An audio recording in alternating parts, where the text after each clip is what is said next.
Hi everyone, welcome back to my channel.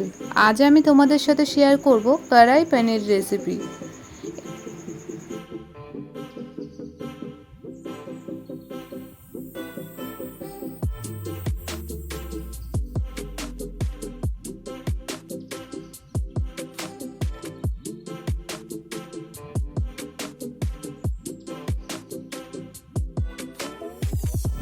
আজকের এই recipe তৈরি করার জন্য প্রথমে আমি এখানে নিয়েছি 200 গ্রাম পনির, তারপর নিয়েছি পেঁয়াজ ও ক্যাপসিকাম, এরপর আমি এখানে নিয়েছি পেঁয়াজ কুচি, তারপর নিয়েছি আদা ও রসুন বাটা, তারপর আমি এখানে দুটো টমেটো বেটে নিয়েছি, এরপর আমি এখানে নিয়েছি ক্রিম, তারপর আমি এখানে একটি মশলা তৈরি করে নেব। তার জন্য আমি এখানে নিয়েছি এলাচ, লবঙ্গ, দারচিনি, গোটা জিরে, গোটা ধনে ও তেজপাতা।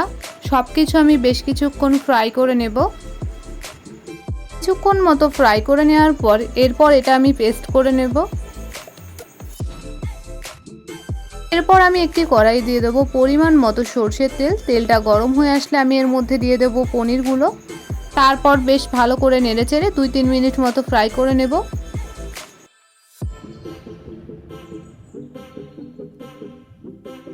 পনিরগুলো এখানে আমি বেশিক্ষণ ফ্রাই করছি না, হালকা কিছুক্ষণ ফ্রাই করে তারপর একটি প্লেটে তুলে নিচ্ছি।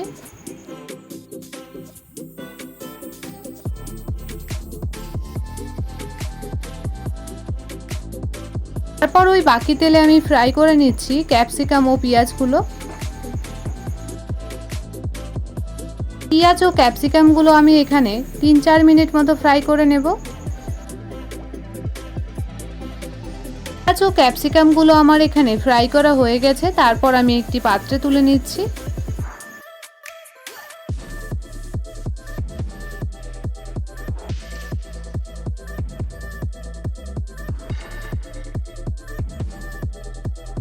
এরপর ওই বাকি তেলে আমি দিয়ে দেবো গোটা জিরে ও পেঁয়াজ কুচি, তারপর সব কিছু বেশ ভালো করে নেড়েচেড়ে নিলাম।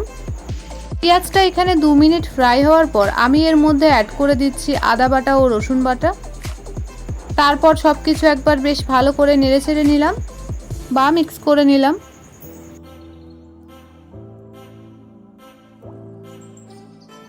এরপর এর মধ্যে অ্যাড করেছি স্বাদ অনুযায়ী লবণ, পরিমাণ মতো হলুদ গুঁড়ো, স্বাদ অনুযায়ী লঙ্কার গুঁড়ো, আর দিয়েছি বেটে রাখা টমেটোটা। এরপর এর মধ্যে দিয়ে দেবো তৈরি করে রাখা মশলাটা, তারপর সব উপকরণ বেশ ভালো করে একসাথে মিক্স করে নিচ্ছি।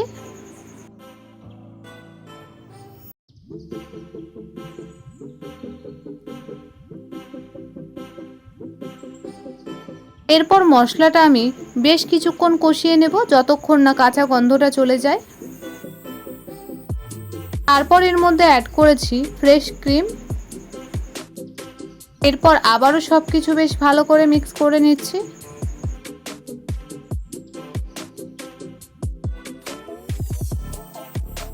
এরপর আবারও ফুটিয়ে নিচ্ছি 2-3 মিনিট মতো। মশলাটা এখানে আমার প্রপার কষানো হয়ে গেছে, মশলাটা থেকে তেল ছাড়তে শুরু করে দিয়েছে। তারপর আমি এর মধ্যে অ্যাড করে দেব ভেজে রাখা পেঁয়াজ ও ক্যাপসিকামগুলো, তারপর দিয়েছি ভেজে রাখা পনিরগুলো।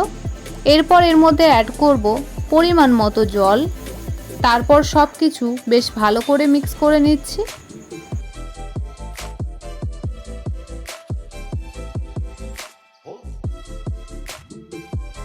এরপর ফুটিয়ে নেব 5 মিনিট মতো। 5 মিনিট পর একবার চেক করে নেবে ক্যাপসিকাম ও পেঁয়াজটা প্রপার কুক হয়েছে নাকি। এখানে গ্রেভিটা আমি ঠিক এই পর্যায়ে রাখবো। তৈরি হয়ে গেছে আজকের আমার এই কড়াই পনির রেসিপি। তারপর আমি একটি প্লেটে সার্ভ করে নেব।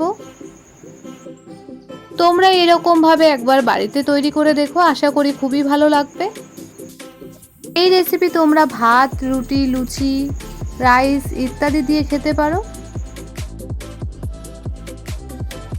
তোমাদের যদি আমার এই ভিডিও ভালো লাগে তবে লাইক, কমেন্ট, শেয়ার, সাবস্ক্রাইব করবেন, আর অবশ্যই কমেন্টে জানিও ভিডিওটা কেমন লেগেছে।